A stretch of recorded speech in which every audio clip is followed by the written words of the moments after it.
नवरात्रच्या निमित्ताने आपण सर्व एकत्रित जमलेलो आहे आणि या नवरात्रीच्या माध्यमातून प्रभूचं चिंतन घडावं, स्मरण घडावं, नामस्मरण घडावं। या निमित्ताने प्रभूच्या लीळा आपण श्रवण करण्यासाठी एकत्रित आलेलो आहे। आज नवरात्र ज्याला अर्धी म्हणतात, अर्धी झालेली आहे, 5वा दिवस आहे। या 5व्या दिवसाच्या निमित्ताने हे 9वं सत्र आहे। आज 8 सत्र आटून गेलेले आहे, आजचं हे 9वं सत्र आहे। या 9व्या सत्राच्या माध्यमातून आपण दत्तात्रय प्रभू बालक्रीडा श्रवण करत आहात। दत्तात्रय प्रभू बाबाची बालक्रीडा आपण ऐकली, परंतु त्यांचं अवतार कार्य काय आहे महाराष्ट्रामध्ये किती लोकांना त्यांनी धर्मावर आरूढ केलं, किती लोकांना वाईट व्यसनांपासून दूर केलं।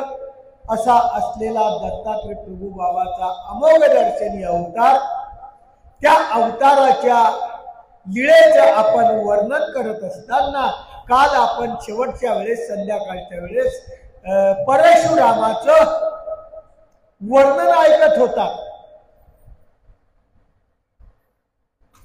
परशुराम रेणुकेचा मुलगा, जमदग्नीचा मुलगा, सहस्रार्जुन राजा। या राजाने आपल्या लोभापटी स्त्री हत्या, ब्राह्मण हत्या, गो हत्या केली आणि दत्तात्रय प्रभू बाबाचा जो वरदान त्याला होता आहे ते संपायची वेळ आली। आणि अशा वेळेस त्यांचा पुत्र परशुराम हा महादेवाच्या जवळ बसलेला होता आणि महादेवाने त्याला जाणवलं, तुझ्या आई वडिलावर विघ्न आलेला आहे बाबा। तो धावत पळत या ठिकाणी आलेला आहे आणि आल्यानंतर सर्व व्यवस्था, सर्व कथा परशुरामाने आईच्या मुखातून ऐकलेली आहे। आणि ऐकल्यानंतर तो म्हणतो, आईला तुमचा संस्कार कुठं करायचा, तुमचा अंत्यविधी कुठं करायचा। या माध्यमातून त्यांनी सांगितलं की आम्हाला फक्त कोरी भूमिका पाहिजे आणि ती कोरी भूमिका याला समजत नव्हती, म्हणून एक कावळ तयार केली। कावळीमध्ये एका बाजूला वडिलाला, एका बाजूला आईला बसवलं आणि त्या मातेने सांगितलं की बाळ, सह्याद्री पर्वतात जाशील ना, जाता जाता तुला अनेक प्रकारचे कष्ट सोसावे लागतील, कष्ट भोगावे लागतील, परंतु पुढे गेल्यानंतर, माथ्यावर चढल्यानंतर तुझ्या कावळीला, कावड ही बांबूची राहते आणि वाळलेल्या बांबूची राहते, परंतु त्या कावळीला हिरवा कोंब फुटेल, अचानक हिरवा असा कोंब फुटेल। ज्या व्यक्तीच्या समोर हिरवा कोंब फुटेल, समजून घ्यायचं की ते दत्तात्रय महाराज आहेत आणि त्यांच्या चरणावर लीन व्हायचं, त्यांच्या चरणावर नतमस्तक व्हायचं आणि त्यांना विचारायचं की माझ्या आई वडिलांना अंत्यविधीची जागा पाहिजे आहे। आणि त्यांची अशी मनोमन इच्छा होती की आम्हाला कोरी भूमिका पाहिजे। कोरी भूमिकेचा उल्लेख काल केला होता मी, ज्या ठिकाणी रज तम सत्व तिन्ही गुण नाहीत, निर्गुण जागा आहे, अशा प्रकारची जागा त्या आई वडिलांना पाहिजे होती। आणि ती जागा फक्त दत्तात्रय महाराजच सांगू शकत होते, या जगात दुसरं कोणी सांगणारा नव्हता।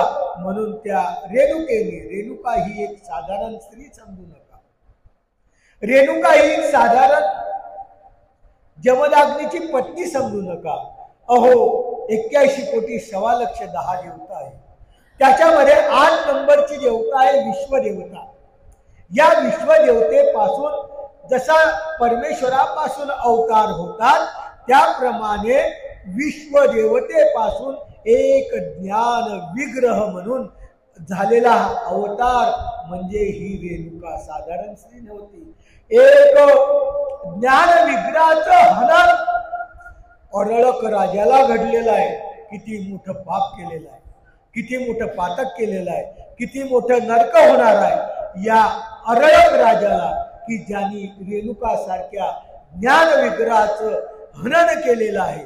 आणि त्या हननाच्या माध्यमातून त्या रेणुकेला परमेश्वराची जाणीव होती.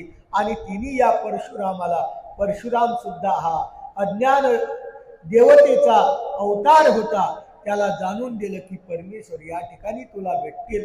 अशा प्रकारचं जाणीवपूर्वक सांगितलेला हा परशुराम या पर्वतामध्ये पोहोचला, सह्यांचळाच्या पर्वतामध्ये पोहोचला. आणि पोहोचल्यानंतर दत्तात्रय प्रभूचं चिंतन करायला लागला. चिंतनाशिवाय काहीच नाही. परत परत वारंवार प्रत्येक दिवशी, प्रत्येक वेळेस, प्रत्येक अध्यायाच्या समाप्तीला चिंतन मात्र आपल्याला सांगतच जाईल. स्मरण करणं, मनन करणं, निधिध्यासन करणं हे आपलं काम आहे. आणि दत्तात्रय प्रभू बाबाचं चिंतन त्यांनी केलेलं आहे. आणि जो जो या जगात दत्तात्रय प्रभू बाबाचं चिंतन करेल, परमेश्वराचं चिंतन करेल, त्याचं संकष्ट हरण झाल्याशिवाय राहणार नाही.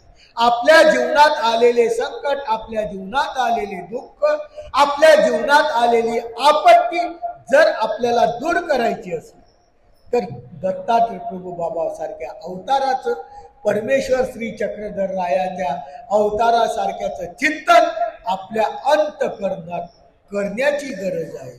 आणि ते संकष्ट निवारण करते. अशा माध्यमातून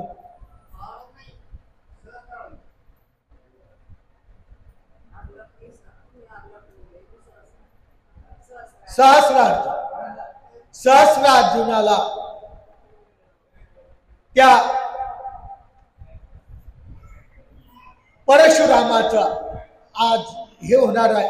आणि सहस्र अर्जुनानं केलेला हा घात ज्ञान विग्रहाचा तो त्याला भोगावा लागणार आहे.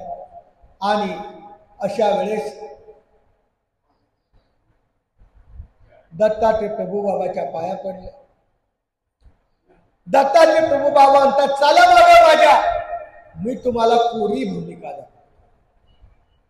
कुडा गमनार्थ स्वानिनी जोड कावडी पुढे धावताती, ऐशे विलोकी परशुराम म्हणे आम्हा ऋषी कर्म जन्म, तात मातृके वृत्त नियम, हिंसका धर्म लक्षिला की, यदर्थी कावडी परती सारली, कोंब फुटला कोरडा काष्टी, भार्गव निरक्षर निजांतरी, अहि चिन्हधारी सत्य होय, स्वात्म कावडी महिती आलेली, धावनी चरणा मिठी घातली, दत्त म्हणती शंभोली शंभोली, विंटाळ झाला तुझ्या काय, भार्गव विनवी लीन वदनी, तू जग पालका अर्थदानी, अंतरी लक्ष खुना करणी, दासा निर्वाण पाव वेगी, तरी महाराजा कृपानिधी, मातृका सहस्रार्जुनवधी, अपराध न होता वना माझी, दृष्ट कुबुद्धी मात झाली, असो हे दत्ता कृपा करी, प्रेता निक्षेप करी अवधारी, भूमी लाही जे सत्यार्थ, द्रातृत्व करी ऋषी लागे, तत्समयी दत्त संतोषिला, नाभी नाभी स्वमुखे वदला, पुन्हा कावडी घेई स्कंदाला, वेगी दाविला दारी.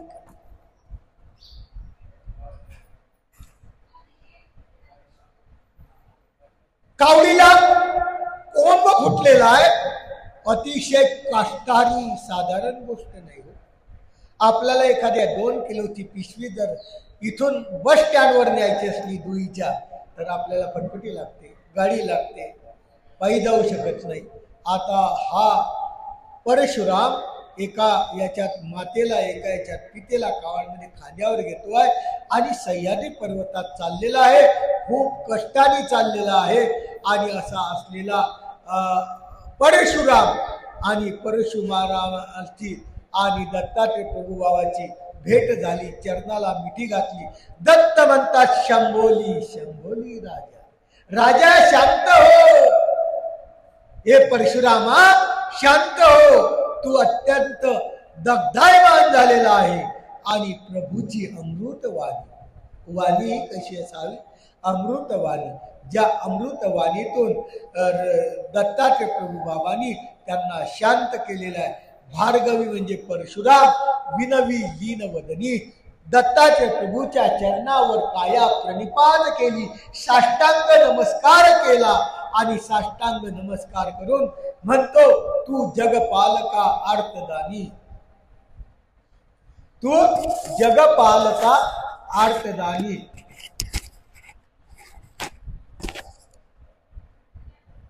हे परमेश्वरा, तू जगपालक आहे, आर्ताचा उदारी आहे. आणि आमच्या आई बापाचा वध सहस्रार्जुनाने केला, कोणताही अपराध नसताना, काही आमच्या आई वडिलाची चूक नव्हती, तरीही दत्तात्रय महाराजाला तो सांगतो आहे, परशुराम, की या सहस्रार्जुनाने माझ्या आई बापाचा बिन अपराधी असताना वध केला, कुबुद्धी त्याला सुचली. असो हे दत्तात्रय महाराजा, कृपा कर, प्रेता निक्षेप करू. या आई वडिलांचा अंत्यसंस्कार मला करायचा आहे, निक्षेप करायचा आहे. तर भूमी लाईजे सत्यार्थ करी, मला अशा प्रकारची भूमी पाहिजे, अशा प्रकारची जमीन पाहिजे, जी कोरी, ज्याच्यामध्ये निर्गुण सत्व आहे, अशीच भूमी पाहिजे. दातृत्व करी ऋषी लागी, तत्समयी दत्त संतोषे. दत्तात्रय महाराज संतुष्ट झाले. चिंतन केलं की परमेश्वर प्रसन्न, स्मरण केलं की परमेश्वर प्रसन्न होतात. आणि तो दत्तात्रय महाराज प्रसन्न झाला. काय म्हणतो त्या परशुरामाला? नाभी नाभी भिवू नको, मी तुझ्यावर आता प्रसन्न झालेला. नाभी भिवू नको अजिबात, नाभी नाभी अजिबात काय कर, तू भिवू नको. आणि स्वमुखे वदला, पुन्हा कावडी घेईस कंदाला. परत कावडी खांद्यावर घेतलेली आहे आणि वेगाने दाली दरीकडा जोरात चाललेली आहे. दत्तात्रय महाराजांचं चालणं आपल्यासारखं नव्हतं, पावलं पावलं. दत्तात्रय महाराज, तुम्हाला माहित आहे, वाराणसीला स्नान करायचं. वाराणसी कुठं आहे? उत्तर भारतामध्ये. कोल्हापूरला भिक्षा मागायचे, महाराष्ट्रातलं ते टोक. पांचाळेश्वरला भोजन करायचे आणि माहूरला निद्रा करायचे. असा असलेला परमेश्वर खूप वेगात चालणार. त्या मार्फत हा परशुराम सुद्धा वेगी दावीला जोरात चाललेला आहे. आणि दत्तात्रय महाराजांनी एक कडा म्हणजे उंच अशी टेकडी, आजही ज्यांनी माहूर पाहिलं असेल, अशी उंच टेकडी आहे. ती टेकडी स्वामी दत्तात्रय महाराजांनी त्याला दाखवली. भार्गवी दत्त चरणाचारी. हा परशुराम दत्तात्रय प्रभूच्या चरणाला लागला. पर्वता समीप गेला. त्या पर्वताच्या खाली खूप मोठी दरी होती. ज्या ठिकाणी रेणुकेचा निक्षेप केलेला आहे ती आजही टेकडी खूप उंच आहे. त्याच्या खाली खूप मोठी दरी आहे. ती भूमिका कोरी, तीच कोरी भूमिका. त्याच्यामध्ये रज सत्व नाही, रज नाही, तम नाही, सत्व नाही, फक्त निर्गुण असलेली जागा. ती जागा दत्तात्रय महाराजांनी त्यांना दाखवलेली आहे. आणि दाखवल्यानंतर परशुरामाला मूळ दारेशी, त्या दरेपर्यंत प्रेत आणून टाकलेला आहे. आणून पूजा पुरस्कार समर्पण करून दत्त कावडी वाहून त्या ठिकाणी दत्तात्रयाच्या जवळ परशुराम बसलेला आहे आणि संस्कार करण्याची तयारी करतो. अंत्यसंस्कार करण्याची तयारी करतोय. चंदनाचे काष्ट आणलेले,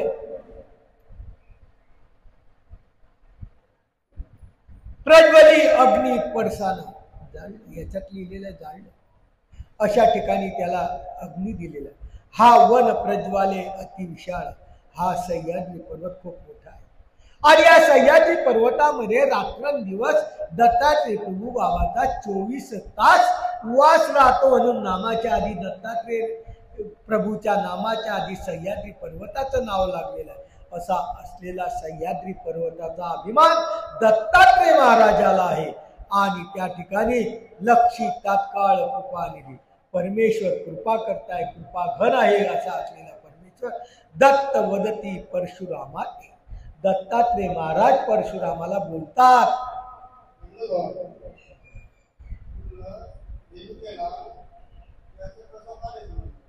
काय म्हणतात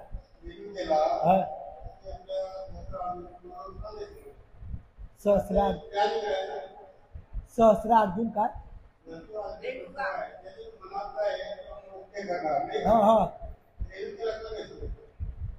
कळालं नाही. हा हे बरोबर. हा ठीक. म्हणणं प्रश्न बरोबर आहे आमचा तुमचा. दत्तात्रेय महाराजाच्या संबंधाने वराने पवित्र झालेला सहस्रार्जुन आणि रेणुका ही ज्ञान विग्रह. जमदाग्नी जीव असेल मान्य आहे, पण जमदाग्नी जीव आहे तो मारला गेला आणि त्यावर रेणुका पडली आणि रेणुका ही ज्ञान विग्रह होती. आणि रेणुकेला का कळालं नाही की हा घात करतो असा यांचा प्रश्न. बरोबर आहे. हा मान्य आहे तुमचा प्रश्न आम्हाला, परंतु प्रश्नाचं उत्तर असं आहे, पुढीला जीवाची जेव्हा अधोगती येते, पुढीला जीवाचा जेव्हा घडा भरायचा असतो अशा वेळेस परमेश्वर अवतार विष सेवनाला प्राप्त होतात. तर ही रेणुका आहे, कारण ज्ञान विग्रहाचं हननाचा दोष घडावा असं सहस्र अर्जुनाने त्या कर्मात लिहिलेलं होतं. ते त्याला घडायसाठी घडा पूर्ण भरायचा होता, म्हणून ज्ञान विग्रहाने त्या ठिकाणी देहाचा त्याग केला. त्यांनी मारला असं नाही, परंतु देहाचा त्याग केला. ते निमित्त झाले, त्याला ज्ञान विग्रहाचं हनन घडलं, त्याला त्या जळत्वाचे नरक होणार. यासाठी तो घडा भरण्यासाठी त्या रेणुकेने आपला देहाचा त्याग केला.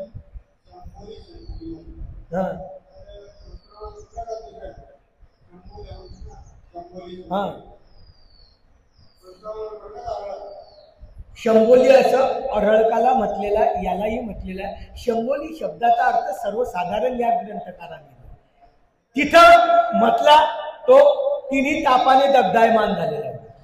अरळक राजा तिन्ही तापाने दग्धायमान होता म्हणून ते अमृतवाणी सूत्र जाईल. परंतु इथे या ग्रंथकाराने शंभोली लिहायचं कारण की हा ही माता पित्याचा वध झाल्यानंतर अंतःकरण कसं राहील.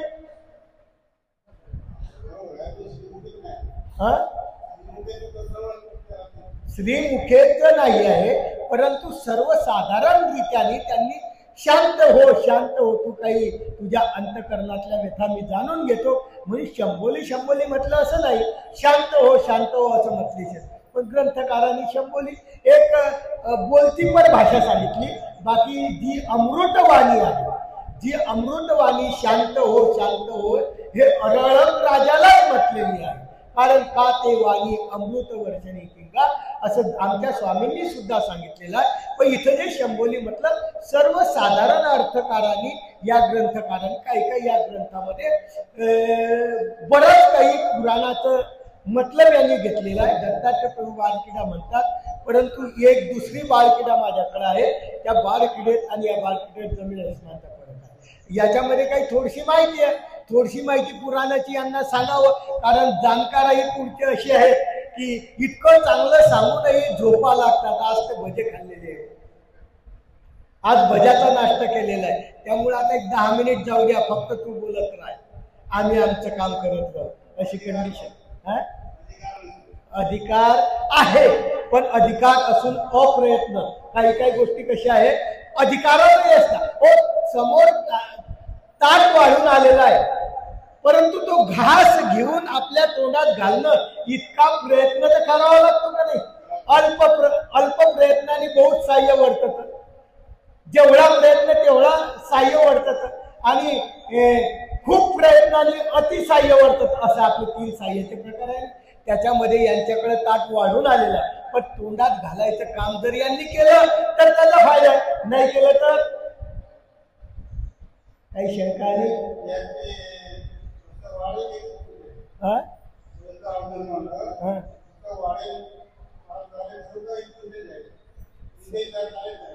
सहस्रा आवाज येत नाही तुमचा. हा, सहस्र अर्जुनाचा प्रसव या ठिकाणी इथं खुंटेलनी इथून पुढं हा भोग भुगून पुढे वाढत जाईल. कारण दत्तात्रय प्रभू बाबाची आज्ञा भंग केली ना हो. परमेश्वर अवताराची आज्ञा भंग करणं म्हणजे याच्या पलीकडे नाहीये का? तो प्रसव दैवराठीपर्यंत येईल, अडचणच नाही. काय हरकत नाही, तुम्ही शंका विचारत जा, आम्हाला समाधान वाटतं. आमच्या परीने आम्ही उत्तर देण्याचा प्रयत्न करू. आम्हालाही शंका विचारणारे लोक आवडतात, परंतु यांना हमेशा कालही म्हटलं तुम्ही नंदीबाईला सारखे बसत नका जाऊ.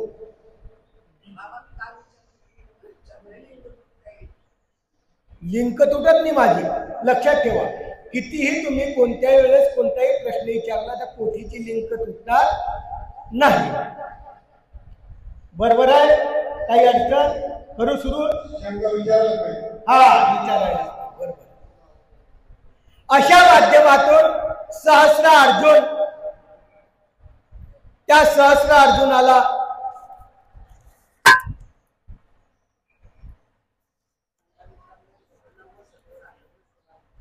नाही तसं काय नाही, संपत काय अडचण नाही.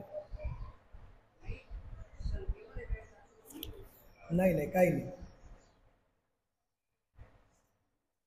त्यावेळेस दत्तात्रय महाराज परशुरामाला बोलतात. काय बोलतात? भार्गवी निर्वेदी पुरुषोत्तमा. भार्गवी म्हणजे परशुरामाला वाटलेला आहे. त्या पुरुषोत्तम त्याला म्हणतात, अरे स्वधर्मे सेवा जोडेची. सेवा केल्याशिवाय धर्म हा आहे सेवेचा, आणि हा धर्म सेवेचा धर्म तुला जोडावा लागेल.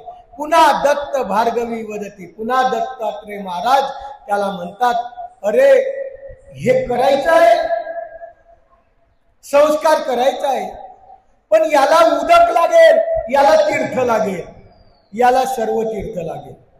याला काय लागेल? सर्व तीर्थ लागेल. सर्व तीर्थाचं पाणी याच्यावर चिंतळावं लागेल प्रेतावर, तेव्हा याचा अंत्यसंस्कार होईल. भार्गव विचार केला, परशुरामाने विचार केला. दत्तात्रय प्रभू बाबा आपल्याला म्हणताय की सर्व तीर्थ लागेल, काय करावं? तो मनामध्ये वचनाने मनामध्ये विचार केला आणि विचार करून म्हणतो, अरे दत्तात्रय महाराजांना म्हणतो, तुमच्या अंगठ्याजवळ सर्व तीर्थ आहे हो. कशाला सर्व तीर्थाचं पाणी आणायचं आणि मग एकत्र आणायचं आणि मग शिंतळायचं? असं कशाला करता हो? असं नका करू. काय करा? तुमच्या चरणाजवळ बाण मारेल. कोदंड हाती शर ओढी, शरायोधी निशंक आकाशी, उलटोनी भेदी सप्त तळाशी, उकळी उसाशी सत्वरी, अग्रोदकाशी वाढिले. दत्तात्रय महाराजांच्या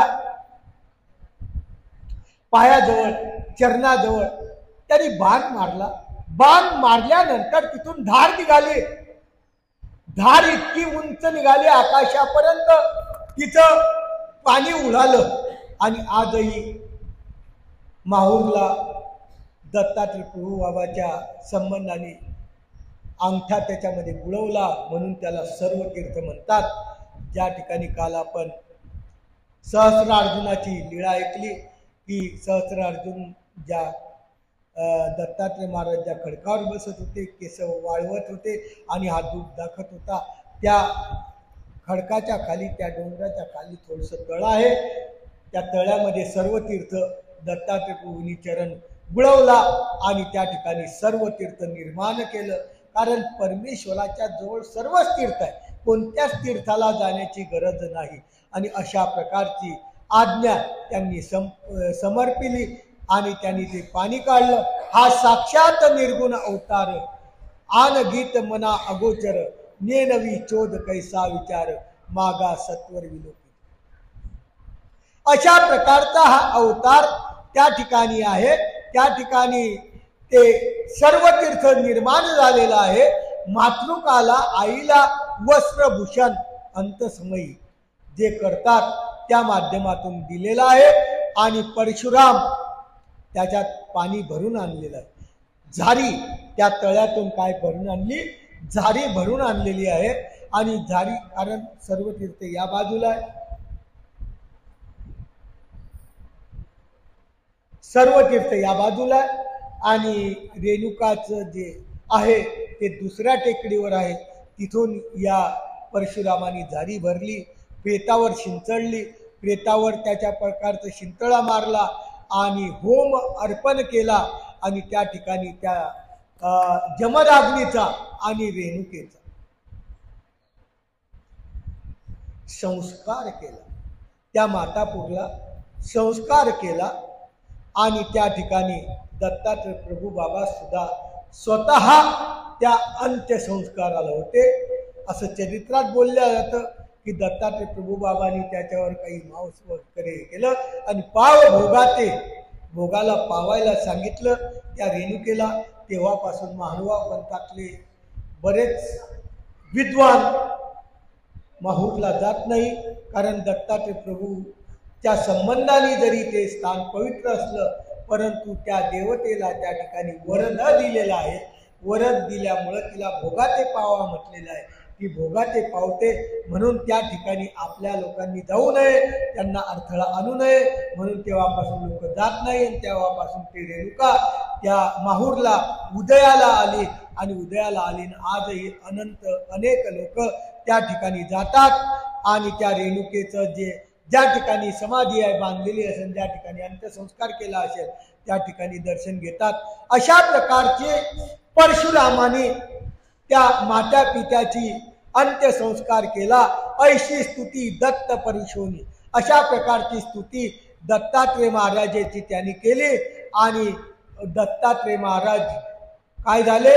संतोषले प्रसन्न झाले. अत्रिसुत तत्समयी दत्त वरदानी, दत्त प्रभूंनी वरदान दिलं, भिवू नको अशा प्रकारचं वरदान दिलं. आणि कोण मेदनी तुला या जगात कोणीही हरवणार नाही. कारण आज तो आई बापाचा सूड घेणार आहे. आणि असं आपल्याला समजेल समाजात की दत्तात्रय प्रभूंनी कोणताही परमेश्वर अवतारापासून एखादा साधा गुण वर्तला तर कोणत्याही देवतेची धक्का लावायची ताकद नाही. कोणतीही देवता त्याला विरोध करू शकत नाही. अशी परिस्थिती देवता परमेश्वर सामर्थ्याची आहे. आणि दत्तात्रय प्रभू बाबांनी प्रत्यक्ष वरद दिलेला सहस्र अर्जुनाला, प्रत्यक्ष वरद दिला. तरीही हा परशुराम त्याचा वध करणार. आणि तो तर दत्तात्रय प्रभूचा वरद आहे. पण लक्षात ठेवा, प्रत्येक परमेश्वर अवतार वरद देतो परंतु त्यानुसार आचरण सांगतो. ते आचरण जर शिस्तप्रिय असलं तरच परमेश्वर लक्ष देतो. आणि जर शिस्तप्रिय नसलं तर रळक राजासारखी स्थिती आजही आपल्या ठिकाणी आपल्याला एखाद्या दत्तात्रय प्रभू बाबाच्या संबंधाने पवित्र झालेला हा पाषाण आहे. या पाषाणाच्या माध्यमातून आपल्या मनोकामना पूर्ण होतील. आणि परंतु आपण त्यांनी सांगितलेला आचार जर व्यवस्थित केला नाही, त्या नियमात जर आपण बसलो नाही तर आपल्याला सुद्धा परत विघ्न आल्याशिवाय राहणार नाही. अशा दत्तात्रय प्रभू बाबाचा वरद असलेला सहस्रार्जुन त्याचाही अंत बेकार झालेला आहे. आणि त्यांनी दत्तात्रय प्रभू बाबांनी मनोधर्म काढून टाकला आपला. आणि तेव्हा त्या परशुरामाने त्याला मारलेला आहे असं ते सांगतात. की अशा प्रकारचा सहस्रार्जुन उल्लंघी शब्द सारा, सहस्रार्जुनाने दत्तात्रय प्रभूची आज्ञा भंग केली. आपण सुद्धा आपल्याला जर एखादा गुरुची आज्ञा असली, गुरुची जर आपल्याला काही एखादी आचरणाचं थोडीशी माहिती असली आणि त्या आज्ञेचा जर आपण भंग केला तर गुरुची आज्ञा भंग करणं म्हणजे परमेश्वराची आज्ञा भंग करणं. जगामध्ये आज परमेश्वर स्वामी चक्रधर 800 वर्षापूर्वी निघून गेले, पण त्यांनी असंविधानी आपल्याला असं सांगून गेले की बाबांनो, जळापशी चेतन थोर आज माझे जे साधनवंत आहे ते हे विशेष वंदनीय आहे, पूजनीय आहे, परंतु जो परमेश्वराचा साधक साधू आहे तो तुम्हाला भजनीय आहे, पूजनीय आहे, वंदनीय आहे. अशाची आज्ञा जर आपण दूर केली तर अरळक राजा सहस्रार अरळक येतोय ना, सहस्रार्जुनासारखं आपली परिस्थिती झाल्याशिवाय राहणार नाही. म्हणून त्यांनी दत्तात्रेय महाराजांनी तो उल्लंघ या सहस्रार्जुनाने केला. म्हणून कोण रक्षी त्या पामरा, परमेश्वराने मनोधर्म काढल्यावर कोण रक्षण करणार आहे त्याचं. सहस्रार्जुनाचा होकारा केला की जा युद्ध काजाला प्रवर. परशुरामाला सांगितलं युद्ध कर, याचा नायनाट झाला पाहिजे. परमेश्वराला सुद्धा असे अपापी लोक, कृत कर्म करणारे, वाईट कर्म करणारे लोक चालत नाही. श्रीकृष्ण चक्रवर्तींनी दुर्योधन, दुःशासन, धृतराष्ट्र च्या समोर आपल्या मुलांना सर्वांना अर्जुनाला निमित्त करून मारून टाकलं, भीमाला निमित्त करून मारून टाकलं. कारण जरी परमेश्वराचा संबंध होता त्यांना, परंतु त्यांचे जे विचार होते ते त्या परमेश्वराच्या प्राप्तीचे नव्हते, परमेश्वराच्या विचाराचे नव्हते, अहिंसक नव्हते, हिंसक विचार होते. आणि परमेश्वर प्रत्येक युगामध्ये हिंस धर्माच्या विरुद्ध आहे, अहिंसा धर्म प्रवृत्त करणारा आहे.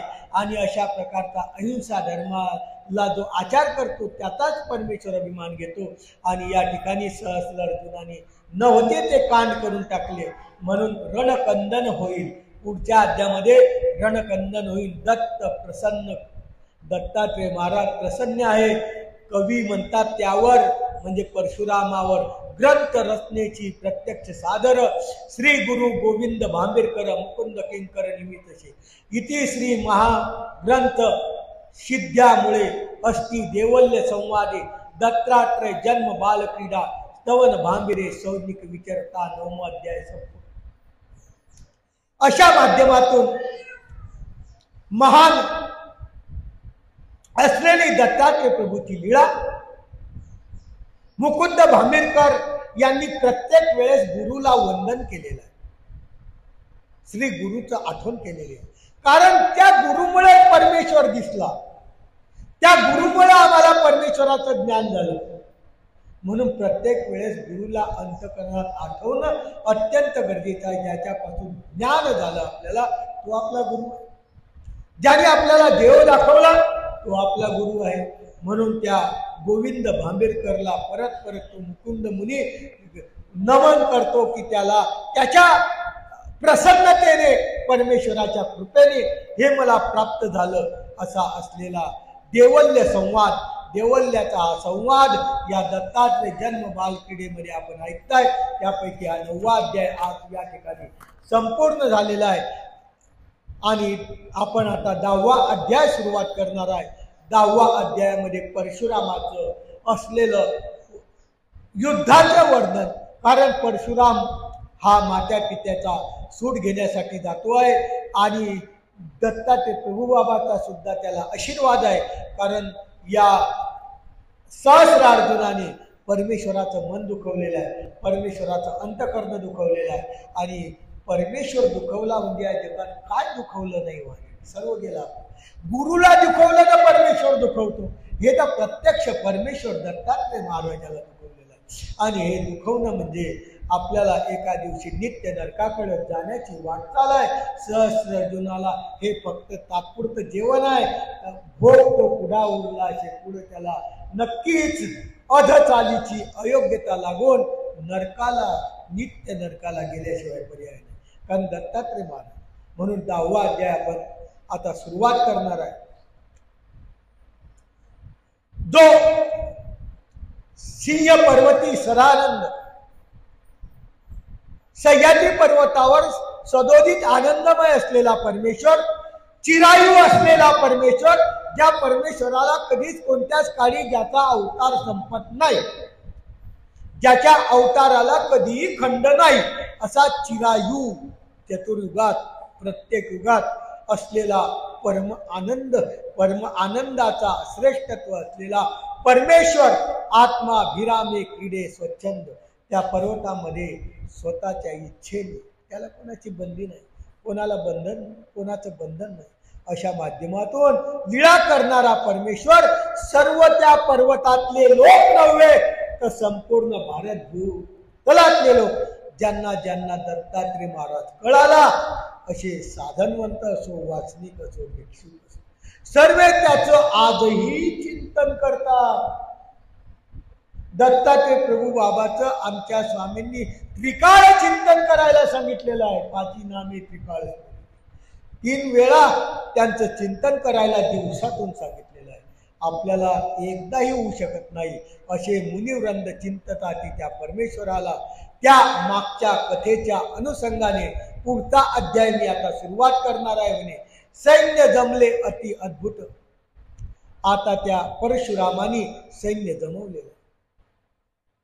दुजा शिबरी वितने तेथ राये निवांत चतुरंगी तत्समयी औचित शृंगमुनी भार्गवा सन्मुख जोडूनी पाणी म्हणे अकर्णी सत्य सुवानी आमचे मानी शब्द उत्तर तू दशा मध्ये एक प्रवर धर्मा धर्म जाणशी विचार शास्त्र मतितार्थ ज्ञान सागर परी उत्तर मम मानी कर्मानुसार घडे विपरीत ते जाणतेनी जाणावे सुचित का ब्रह्म अक्षर तैशेची होते कर्म संचित न टळे तरी आता निबोधी विचार साम्य उपचार करी सत्वर दुजे अंतरी नको धैर्य युद्ध निधरी न किजे भार्गवी संमदी शृंगमुनी कार्य हे वदता अनर्थवानी स्वमातृका पिता वनस्तनी केले निघाने सहस्रार्जुने तो असुर वंशी महाकुटिल दृष्ट वासना परम खेळ सिद्ध साधक अति दुर्वळ नष्ट केवळ तुम्हाशी भार्गवी भारती. 10व्या अध्यायाला आपण प्रारंभ केला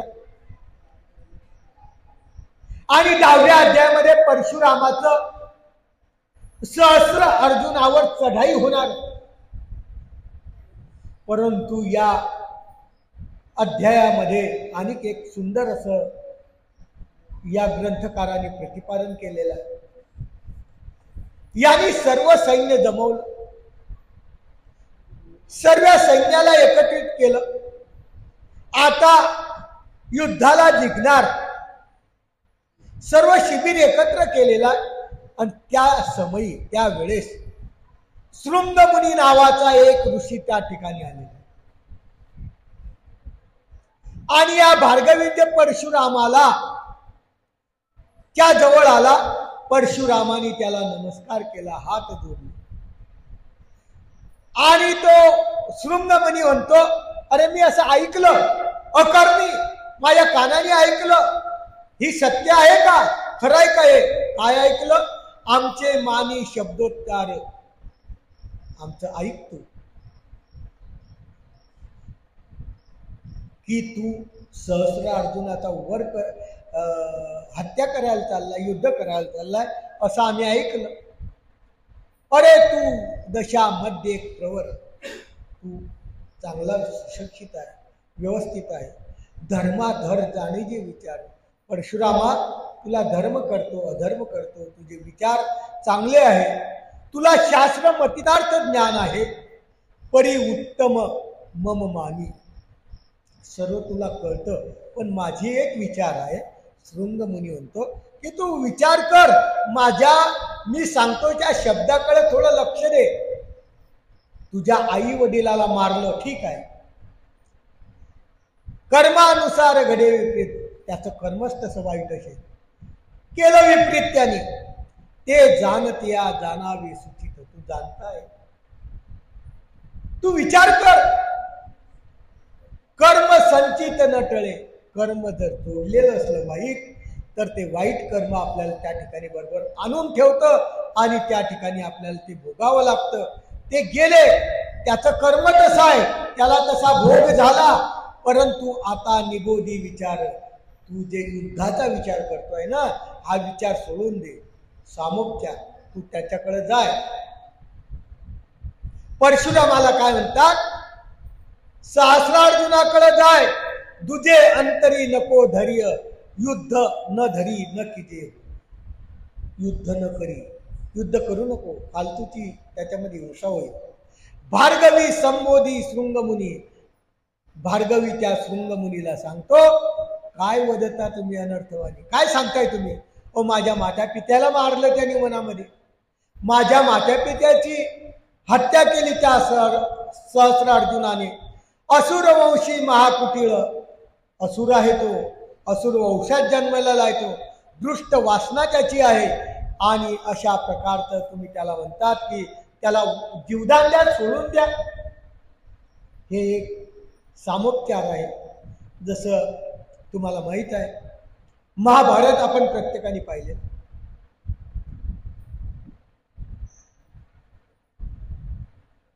पांडवांना जेव्हा हस्तिनापूर यांचं होतं आणि इंद्रप्रस्थ पांडवाचं होतं. इंद्रप्रस्थ पांडवाचं सुंदर असल्यामुळं त्या युधिष्ठिराला त्यामध्ये फसवलं गेलं. 14 वर्ष वनवास भोगला, 1 वर्ष अज्ञातवास भोगला आणि त्यानंतर शिष्टाई करण्याकरता श्रीकृष्ण चक्रवर्ती दुर्योधनाच्या सभेत गेले. आणि का नको बुवा, युद्ध करू नका, युद्धामध्ये कोणालाही काही प्राप्त होत नाही. युद्ध करणं म्हणजे यांचीही नासाडी आहे, त्यांचीही नासाडी आहे. म्हणून श्रीकृष्ण चक्रवर्तींनी त्या शांती दूत म्हणून त्या सभेत गेले आणि दुर्योधनाला सांगितलं की रे बाबा, कशाला युद्ध करतो तू, सर्व राज्य सांभाळ, 5 गावं फक्त त्यांना दे. किती? 5 गावं. म्हणजे शांतीचा संदेश देणारा हा परमेश्वर आहे. त्या श्रुतीला अनुसरून हा शृंग ऋषी त्या ठिकाणी आलेला आहे आणि त्याला सांगतो आहे की बुवा जाऊ दे, जे झालं ते झालं. आणि अशा माध्यमातून श्रीकृष्ण चक्रवर्तींनी सांगितल्यानंतर दुर्योधन अतिशय दृष्टवचनाचा, पापी कर्माचा, जसा सहस्रार्जुन, काही फरक पडणार नाही त्याला पुढेही, असा असलेला दुर्योधन तो काय म्हणे, ओ तुम्ही काय आले शांती होऊन, तुम्ही त्यांचा अभिमान घेऊन आले. तुम्हाला सांगतो म्हणे मी, सुईवर जी माती बसते ना, धूळचा कण, इतका कण सुद्धा मी पांडवांना देणार नाही. वा, विचार करायसारखी परिस्थिती आहे. शांती दूत झालेला परमेश्वर, त्या परमेश्वराचा अपमान त्यांनी केला, परमेश्वराचं अंतःकरण त्यांनी दुखवलं, युद्ध झालं, सर्व नायनाट झाला. त्याचप्रमाणे या परशुरामाला हा जो ऋषी आहे, हा ऋषी सांगतो आहे की नको सांगू, परंतु त्याच्या विचारामध्ये थोडा थोडा हे करतोय, नष्ट केवळ तुम्हाशी काहीच प्राप्त होणार नाही. भार्गवी भारती कुकर्णी. पुन्हा अनुवादे शृंगमुनी, परत अनुवाद तो परत सांगतोय शृंगमुनी त्या परशुरामाला, प्रमाण वदता नव्हे कोण म्हणे, परी तो दानी आम्हा दिली. तुझा रिपू आम्ही निर्मळ, ऋषी वृंदारक लीन तात्काळ, दिन आरामी आचार्य सिद्ध, मल केवळ धर्ममूर्ती वरी दत्तात्र्याच्या. अरे तुझा तो रिपू आहे, तुझा तो शत्रू आहे, ठीक आहे, मान्य आहे मला, परंतु तुला ऋषी मधला महाऋषी असलेला दत्तात्रेय महाराज, त्या दत्तात्रेय महाराजाचा तुला वर आहे, दत्तात्रेय महाराजाचा तुला वरदान मिळालेला आहे. निर्वाण युद्धी अमर भेदा, या युद्धामध्ये बिनकामी बऱ्याच लोकांची मौत होऊन जाईल, मृत्यू होऊन जाईल, अहिर्निशी आवडी वदे. आणि दत्तात्रेय प्रभू महाराज तुझ्यावर प्रसन्न आहे, अति सुशब्दी लीनवरते, चांगल्या नम्रतेच्या भाषेत ते ऋषी सांगताय. त्याचा अपराध अति प्रवर, मला माहित आहे की सहस्र अर्जुनाचा अपराध खूप मोठा आहे. तुझे लाडके माता पिता आहे हेही मला माहित आहे. प्रत्येकाला प्रत्येकाचे माता पिता लाडकेच असतात, तरी सर्वस्वी क्षमा कर.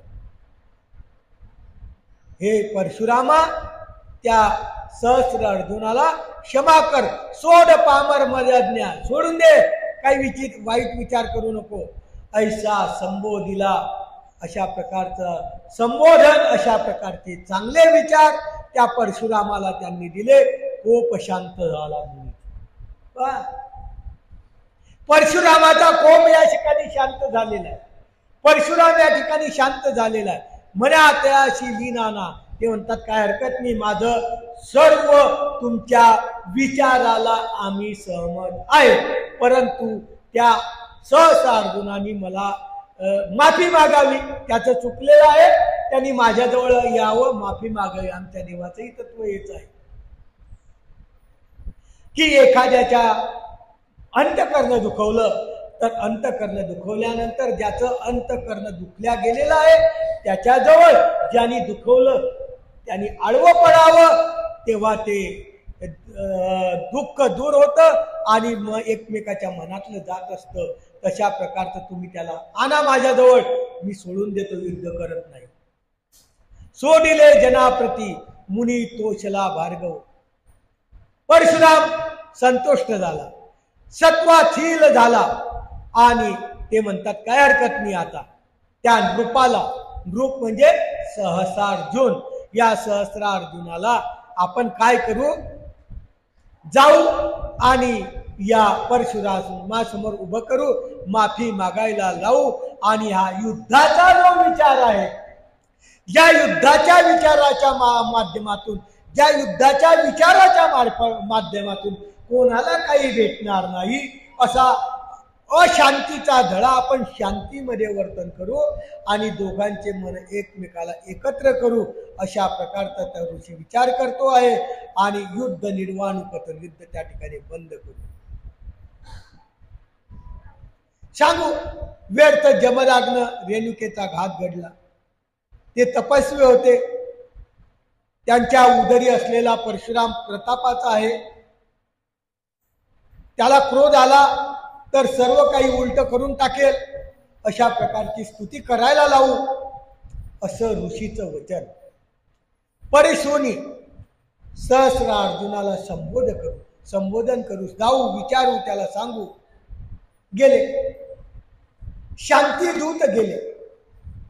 ते ऋषी त्या ठिकाणी सहस्र अर्जुनाजवळ गेले. विचार करा, ज्याचा अऊट भेजा झालेला आहे, किती सांगा, पालथ्या गागरीवर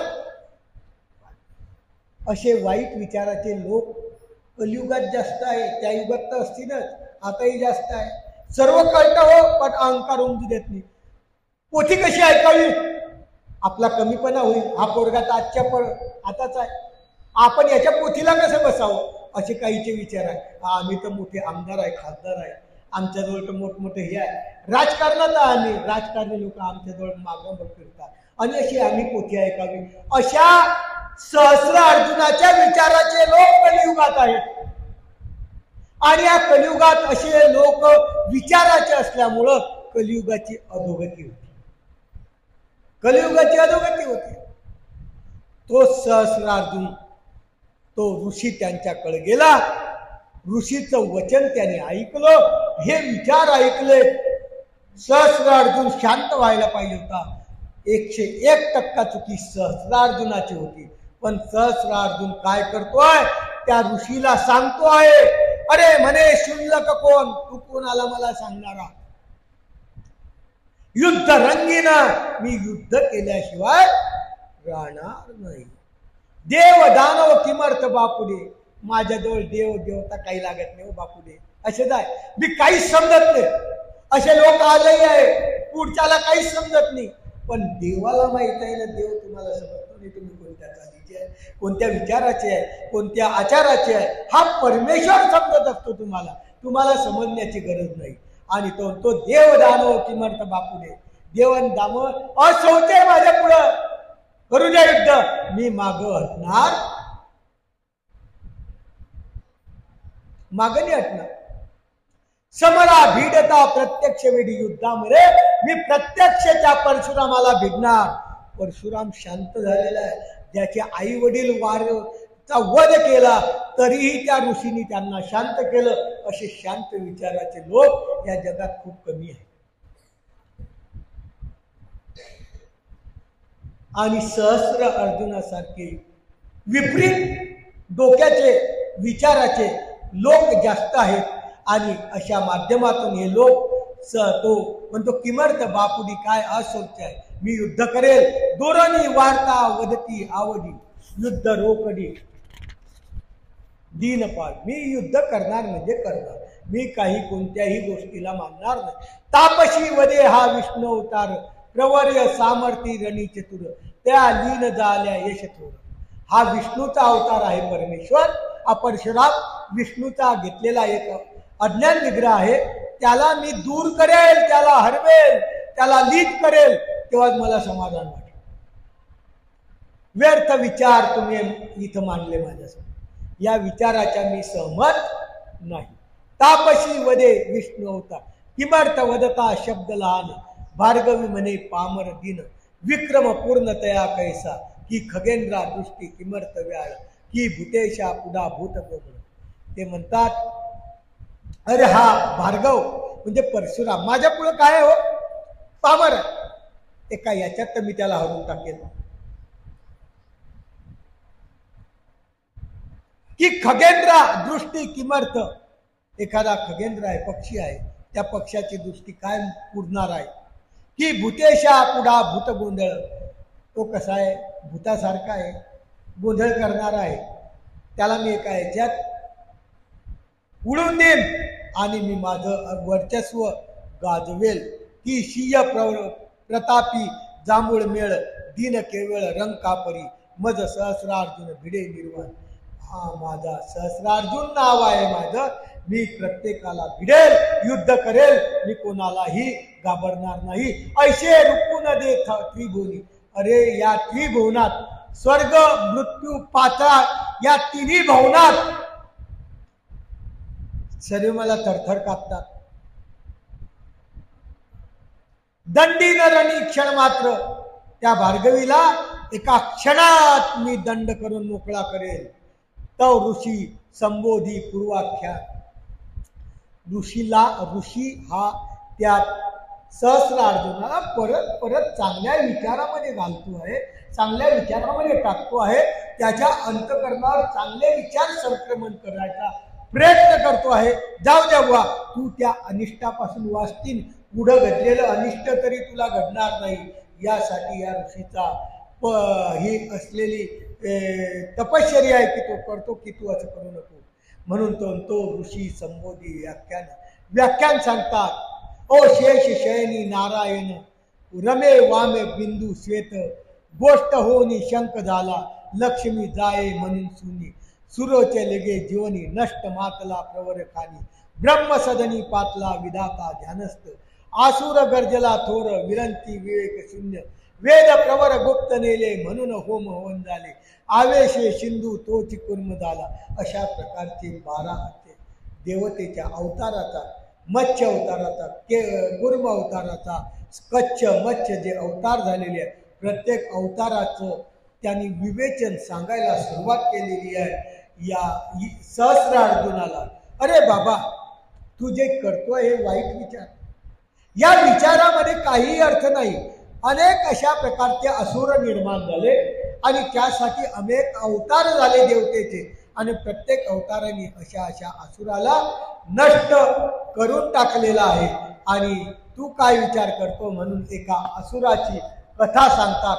सहस्र अर्जुनाला एका असुराची कथा सांगताय की एक त्रेतायुगामध्ये हिरण्यकश्यप नावाचा राजा होता. असुराची कथा असुराला सांगावं लागेल, म्हणून हा सहस्रार्जुन असुराच्या वंशात जन्मलेला होता. आणि त्या असुराची कथा सांगताय. एक हिरण्यकश्यप राजा होता आणि हा हिरण्यकश्यप खूप मोठा, स्वतःला श्रेष्ठ समजायचा. तया नावडे हरीचे कीर्तन, त्याला कधीच प्रभूचं कीर्तन आवडत. कोणते प्रवचन असो, कीर्तन असो, एखादी धर्मसेवा असो, एखादा कार्यक्रम असो, की त्याचं डोकं दुखायला लागतं. त्याच्यामध्ये तो जात नव्हता, त्यापासून लांब जात होता. आणि लांब जाऊन दुसरे लोक जातील त्यांनाही जाऊ देत नव्हता.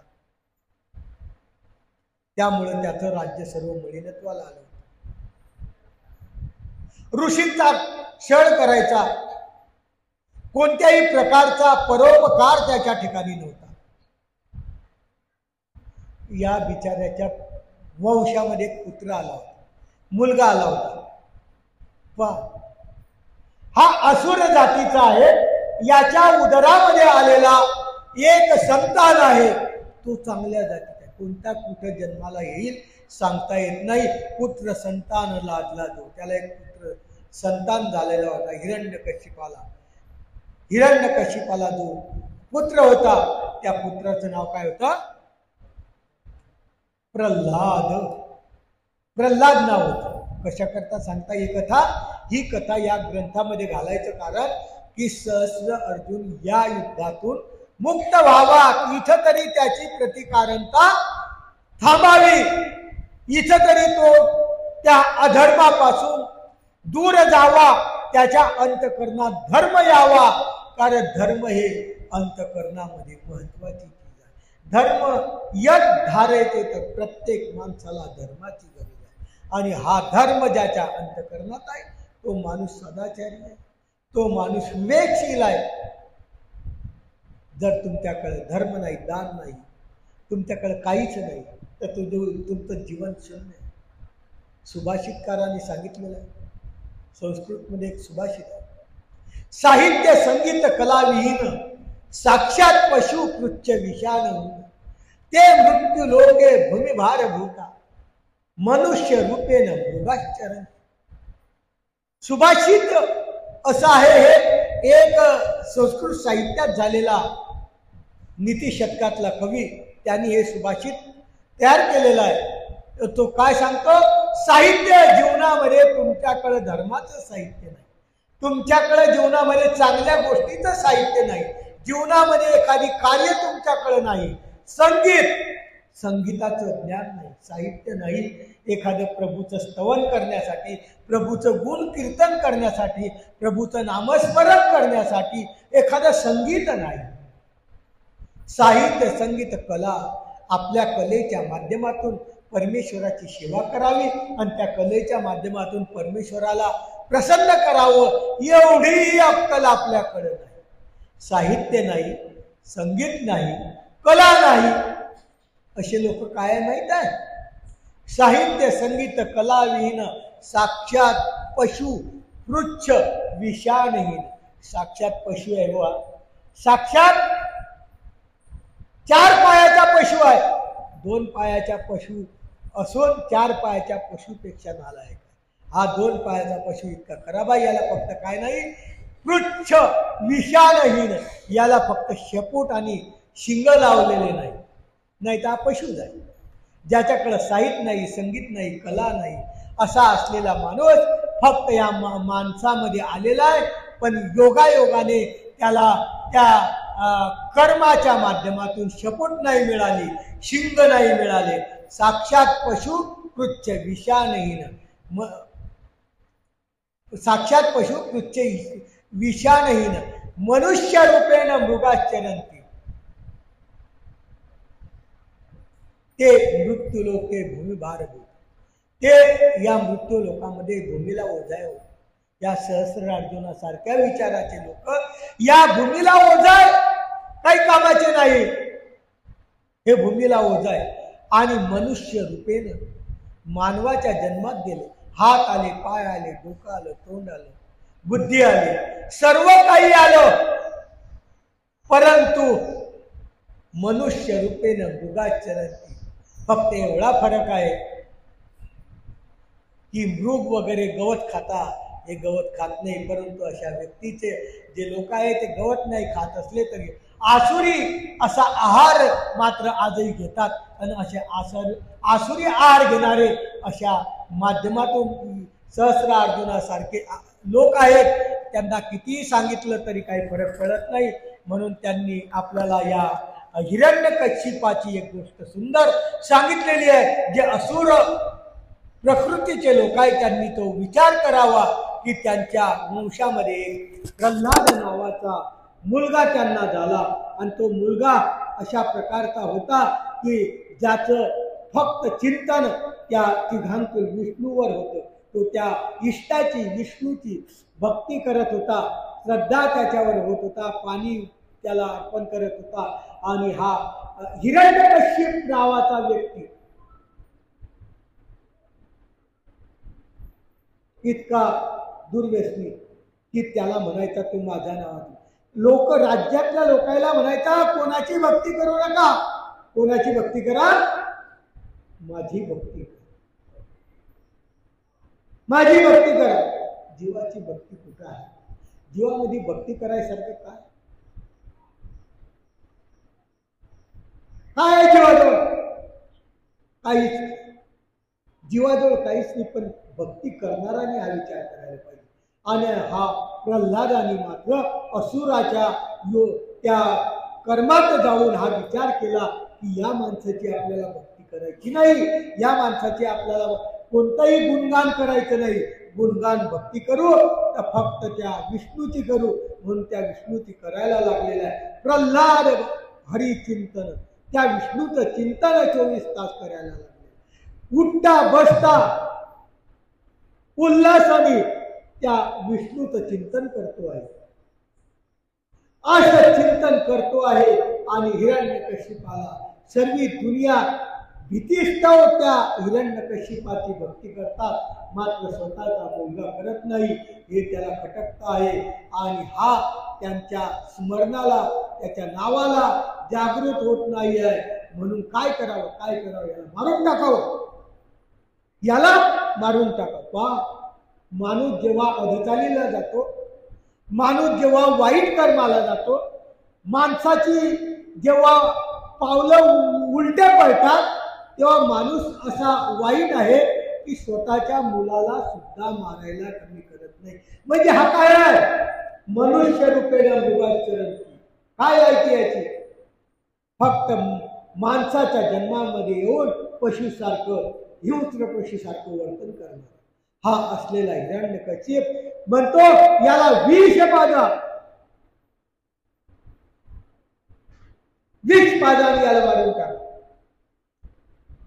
पुन्हा सेवका निवेदनी, सेवकाला विनंती आज्ञा करतो, वाजा. त्या बालकाला, छोटा बालक आहे, त्या बालकाला ग्लासामध्ये विष आणलं, दूध टाकलं, दुधामध्ये विष टाकलं. याचा घात घडावा म्हणून विषाचा ग्लास समोर आलेला. आणि समोर आल्यानंतर त्याला काही माहित नाही. राव अत्यंत अक्रोधित झालेला, क्रोध त्याचा इतका झालेला आहे भयानक. आणि त्याने काय केलेला आहे की ते विषाचा ग्लास प्रल्हादाने पिऊन घेतलेला आहे, पण त्याची रक्षण करते. देवगाडी त्याला कोण मारे? जे देवाला स्मरतो, कोणत्याही इष्टाला स्मरो, ते इष्ट त्याचा अभिमान घेतो. वशिष्ठ आदमीची, वशिष्ठ ऋषी होता, पुत्र वियोगे आधी दर्डीवरून झाले. तो वरून उडी मारायचा डोंगरांवर, देवतावरचे वर घरी, असा सिद्धांत आहे. आणि त्या सिद्धांताला अनुसरूनच या विष्णूने त्या दुधामध्ये अमृत करेल. त्या विषयाचं काय केलं? अमृत केलं. याने पिऊन घेतलं, काहीच फरक पडला नाही. परत हिरण्यकशिपाला राग आला. काय करायचं, काय करायचं, काय करायचं? मग त्यांनी काय केलं? एक मोठी टेकडी होती उंच, त्या टेकडीवर या प्रल्हादाला नेलेला आहे. कितीतरी फूट उंच असलेली टेकडी, की जिथून एखादा माणूस पडल्यानंतर खाली मुंगीसारखा दिसावा का न दिसावा अशी खोल दरी, त्या खोल दरीच्या उंच टेकडीवर नेलं.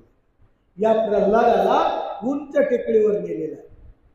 आणि उंच टेकडीवर नेल्यानंतर तिथून लोटून दिले, लोटलं.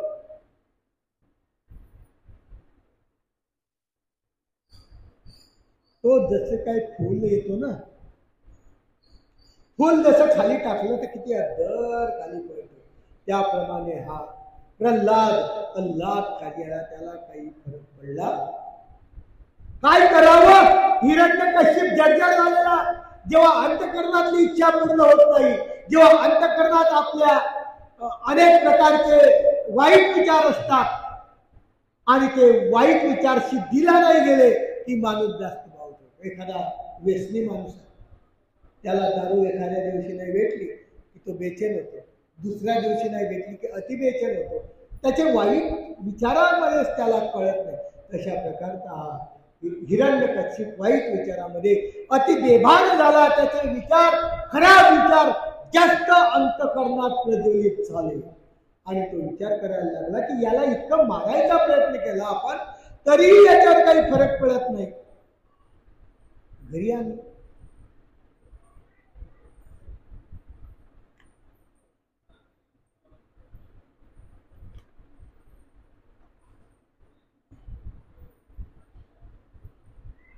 घरी आणले. आता घरी आणल्यानंतर काय पाहता,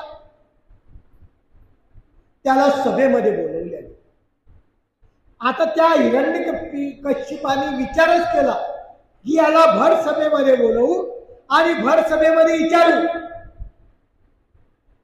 की तू ज्याचं चिंतन करतो, ज्या इष्टाला तू बसतो, बाळा ते इष्ट कुठं आहे. गोड बोलीमध्ये त्याला विचारू की तुझं इष्ट कुठं आहे, दाखव इकडं.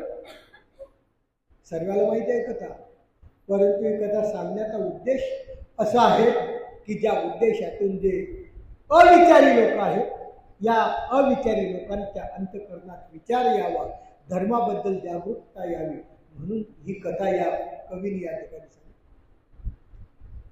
त्यांनी सांगितलं की माझा जो इष्ट आहे, चिंतन करतो आहे, ते खांबात आहे, इकडं आहे, तिकडं आहे, असं आहे, तसं आहे. असं म्हणे. नक्की? हो म्हणे. कुठेही सांगा, माझा इष्ट त्या ठिकाणी हजर आहे. आणि या खांबात आहे का म्हणे? आहे. तो खांब तोडल्या गेला. याला हिरण्यकश्यपाला अति राग आला. तो खांब तोडल्या गेला. खांबातून अवतार झाला. आमच्या स्वामींनी त्या अवताराचं वर्णन केलेलं आहे. प्रल्हादाच्या कैवारा भूत एक अवतरले. प्रल्हादाचा अभिमान घेऊन एक भूत आलं. ते भूत म्हणजे नरसिंह अवतार. हा नरसिंह अवतार त्याच्यातून खांबातून उत्पन्न झाला.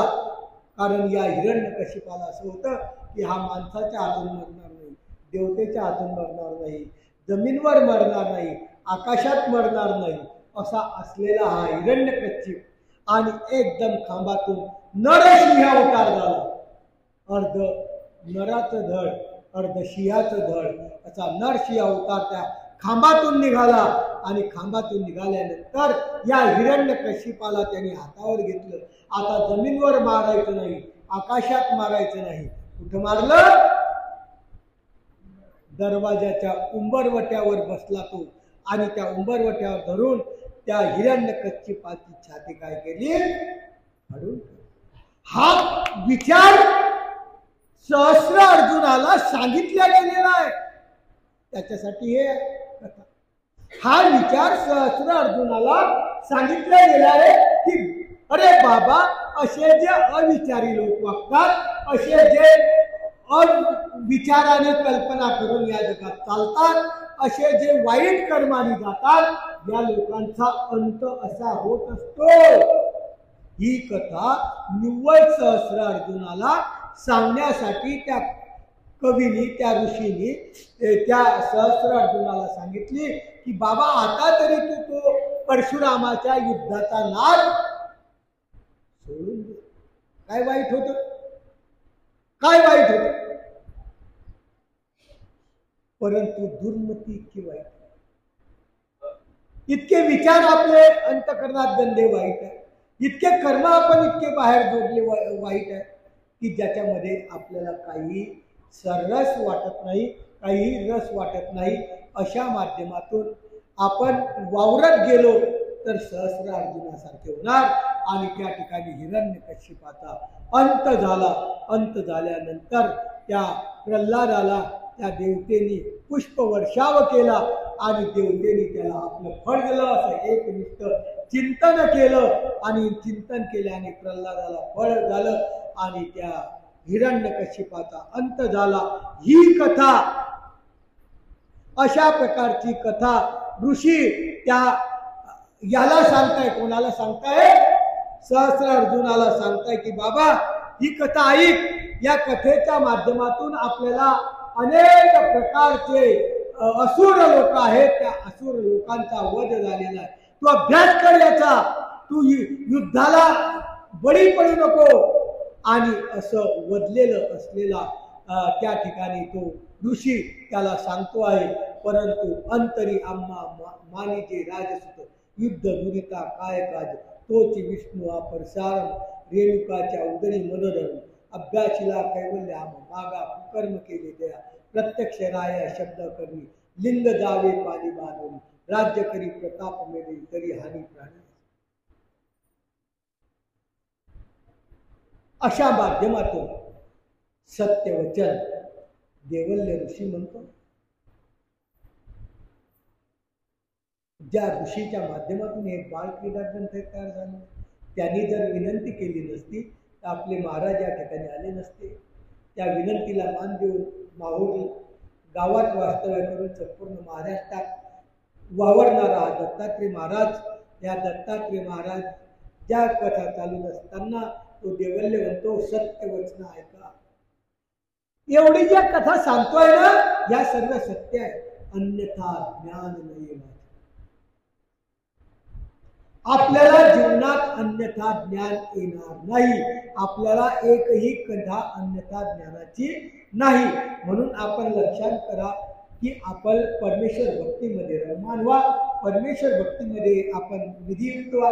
आपलं आचरण शुद्ध करा. जीवनामध्ये प्रत्येकाला आपलं आचरण शुद्ध करायची आहे. कदाचित दुसऱ्याच्या संयोगाने आपलं जीवन विस्कळीत होत असेल, आपला संसार विस्कळीत होत असेल, आपल्याला दुसऱ्याच्या संयोगाने आपल्या संसारात अडचणी येत असतील तर अशा व्यक्तीला सहस्रार्जुनासारखं समजा. तो स्वतःचाही नाश करतोय, आपलाही नाश करतोय. आणि हे सत्यवचन, अशा प्रकारचं सत्यवचन तुम्ही ऐका आणि या अन्यथा ज्ञानापासून असो हे राया गुणान्विता. एवढं गुणाचं वर्णन तुमच्याकडचं करतो मी. निवेदली सत्य वार्ता, याच्यामध्ये एकही खोटी गोष्ट नाही. मी सर्व गोष्टी सत्यतेने सांगितलेल्या. अंतरी आम्हा मानिते, अंतरी माना, विचार करा. पण युद्धाचा विचार तुम्ही काय करा, सोडून द्या. युद्ध आपण करा. प्रत्यक्ष राया शब्द अकरणी, प्रत्यक्ष राजाने ते वर्णन ऐकलेलं आहे. लिने जावे पाणी बांधून राज्य करीशी प्रताप मेली ना तारी हरी. अरे राजा, एवढं सर्व सांगितलं, आता तू असं कर. परशुरामाच्या जवळ लिंग आहे. तुला वाचायसाठी जगात चांगलं होण्यासाठी एकच पर्याय आहे की त्या परशुरामाला काय कर, माफी माग. हेच तर आपल्याला जमत नाही. मी मोठा आहे, मी झुकणार नाही. काही काही लोक राहतात, ताट आहे, मी झुकणार. अरे विचार करा, तुम्ही झुकणार नाही म्हणजे ताटचे ताट राहतात.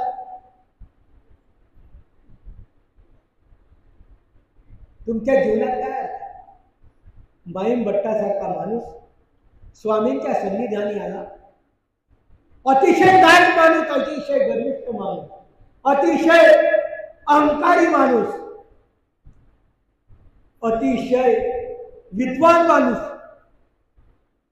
परंतु स्वामींच्या संबंधाने, स्वामींच्या जवळ अशा चांगल्या विचाराने, जसे या यदुराजाला आपल्या सहस्रार्जुनाला चांगले विचार सांगतात आहे, असे चांगले विचार आमच्या स्वामी चक्रधांनी माईम भट्टाला सांगितले. माईम भट्टाला सांगितल्यानंतर असा असलेला अहंकारी न झुकणारा माणूस, त्याच्यावर इतका फरक पडला, इतका मोठा बदल झाला त्याला की तो नतमस्तक झाला. मातांगासमोर त्यांनी शीश वाकवलं. खालच्या जातीच्या व्यक्तीच्या समोर त्यांनी पाय धरची धूळ कपाळाला लावली. यांनी मला देव दाखवला.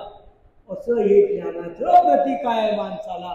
ज्ञान इतकं चांगलं नम्र बनवून टाकतं. म्हणून जीवनामध्ये चांगल्या विचारांचा समूह करा, चांगल्या विचारांची जोड घ्या, चांगल्या विचार व्यक्तींची संगत करा.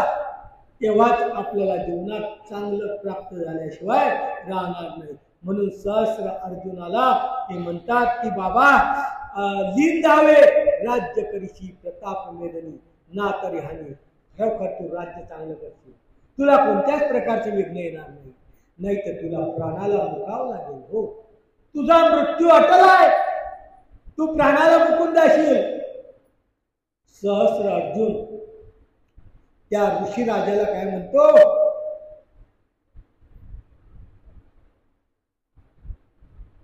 मोळेल पण वाकणार नाही. एखादा ताट काळी राहते, तिला वाकवा की वाकत नाही, ते काय होते, खटकन दोन तुकडे होतात.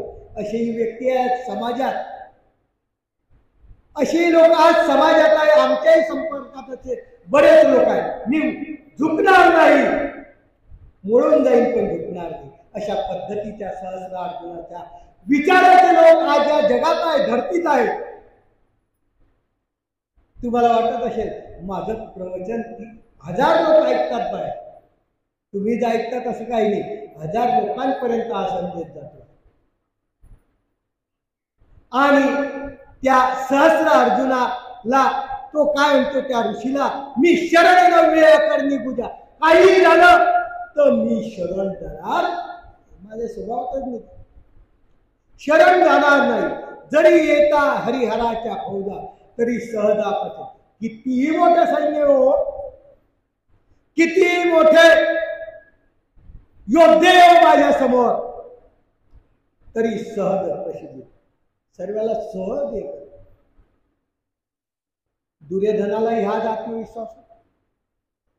माझ्याजवळ भीष्म आहे, माझ्याजवळ द्रोणाचार्य, माझ्याजवळ माझा मित्र कर्ण आहे, मला कोणाचीच गरज नाही हो. सर्व एका याच्यात अर्जुनाला झोपून टाकणारे. ज्या गुरुपासून विद्या संपादन केली होती तो गुरुही विरुद्ध आहे. असे लोक आहेत. माझाच विजय होणार आहे. सहस्त्र अर्जुनासारखे विचार त्या दुर्योधनाचे होते. आणि हरीच्या सहज त्या फौजा मी दूर करेल. पुढती पुढती ऋषीवनी कैसा भिडे समरांनी. पहा तुम्ही, फक्त पाहत राहा. त्या युद्धामध्ये, त्या समरंगणामध्ये मी कसा कसा युद्धांना भिडतो, कसं कसं त्या युद्धांच्या युद्ध करतो. दत्त वचनाचा भंग केला. मी दत्त प्रभूच्या आज्ञेचा भंग केलेला आहे. मी का साधारण व्यक्ती आहे? मोठेपणा सांगतो तोंडाने, मी दत्त प्रभूच्या वचनाचा भंग केलाय. अरे मूर्खा, या संपूर्ण जगाचा नियंता तो परमेश्वर, या संपूर्ण जगाचा मालक तो आहे. आणि त्याच्या वचनाचा, त्याच्या आज्ञेचा तू भंग केला आहे. आणि भंग करून तुला अंतःकरणात त्याबद्दल दुःख नाही, त्याबद्दल तळमळ नाही. आणि परत लोकांना सांगतो की मी दत्त वचनाचा भंग केला आहे. खूप मोठा शहाणपणा केला. कोण निर्वाणी तुझं रक्षी.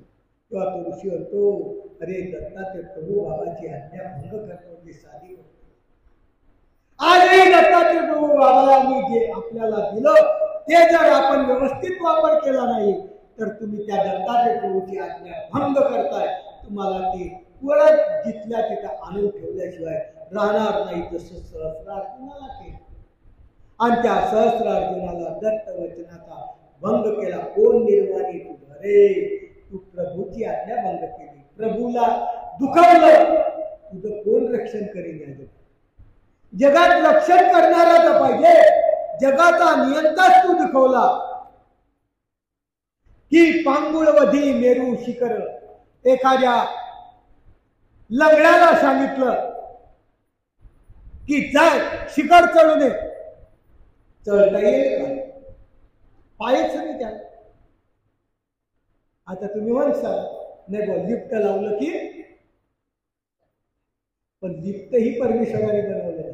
ते अर्ध्यात जाईल बंद पडत, इकडे नाही तिकडे नाही, शेवटी त्याच्यावर उडी मारल्याशिवाय पर्याय नाही. म्हणजे सांगायचं तात्पर्य, जो पांगुळा आहे त्या पांगुळ्याला शिखर चढता येणार नाही. अशा प्रकारची दत्तात्रय प्रभूंची आज्ञा भंग केली आहे, तुझा विजय होणार नाही. की मक्षिका पेटी सुवर्ण सुपूर्ण विरा. मक्षिका पेटी, ज्या गांधील माशेची पेटी, एखाद्या वीराला शोधणं शोभेल का? की कादवा न लेखी त्या भास्करा. एखाद्या कादवाने म्हणावं की हे भास्करा म्हणजे सूर्या, तुझ्यापेक्षा माझा प्रकाश जास्त आहे. कादवा जर सूर्यप्रकाश मिळाला त्याचा प्रकाश दिसेल का? परमेश्वराचा प्रकाश इतका मोठा आहे, आणि तू काय करतो? न्यावा गवारा मद भावे, तू आमचे अव्हेरेशी वचने परिपूर्व संचित घडवली. अरे प्रभूची आज्ञा भंग करतो. पूर्वसंचित तुझं खरं, तुझ्या पूर्वसंचिताला आम्ही दूर करण्याचा प्रयत्न करतो आहे. जे मस्तकी रेखिले मुदा, तुझ्या मस्तकावर असंच लिहिलेलं असेल. तू आमचे अव्हेरी वचन, आमचं वचन तू काय करतोय? भंग करतोय. परिपूर्वी संचित घडवून, परिपूर्वी पुण्य केलं नाही, चांगले हे केलं नाही, आता काय करायचं? जे मस्तकी रेखले ते तुम्हाला कर्म गहन चुकेल. कर्माचे चक्र असं आहे की कर्माचं गहन चुकत नाही. पण आमच्या स्वामी चक्रांनी सांगितलेलं आहे की ज्याने अनुसरण घेतलं, जो परमेश्वराचा झाला, त्याचे प्रारब्ध कर्म नासून जातात. जे पक्व कर्म आहे ते भोगावं लागत नाही. फक्त परमेश्वराच्या ज्ञानात, परमेश्वराच्या सेवेत, परमेश्वराच्या दास्यात, दत्ताचे प्रभू बाबाच्या सेवेतच अशी ताकद आहे की तुम्ही केलेले कर्म चुकवू शकाल. बाकी कर्म हे देवता सुद्धा चुकवू शकत नाही. म्हणून कर्म गहन न चुके रे. तू दत्ताचे प्रभू बाबाच्या संबंधात होता, कदाचित ते कर्म चुकल्या गेलं असतं, परंतु तू त्या परमेश्वराच्या संबंधात येऊन काही हे फायदा नाही. रावो निगदी मुनिवर्या, तुम्हा पुन्हा पुन्हा जावे दया खाया. युद्ध सुतवा सुजित करवा, वरितो दया सिद्ध होईल. तो अरळक राजा आपल्या सहस्रार्जुन म्हणतो, अरे मुनिवर्या, तू माझ्याजवळ आला, तू काही हे विचार मला सांगू नको. तुझं एकही विचार मला प्रभवत नाही. तुम्ही पुन्हा पुन्हा जावे दया खाया. तुम्ही परत त्या परशुरामाकडे जा, त्याला सांगा युद्ध सुतवा सुचित कार्य, मी युद्ध कार्याला तयार आहे. मी दुसरं कोणाचं ऐकणार नाही. मी युद्ध केल्याशिवाय राहणार नाही. वदिये दया सिद्ध होणे. तुम्ही जा, सांगा की युद्ध झाल्याशिवाय राहणार नाही. ऐसे परिसता मुनी सत्वर गमन सारिले क्लेशी अंतर. काय करावं?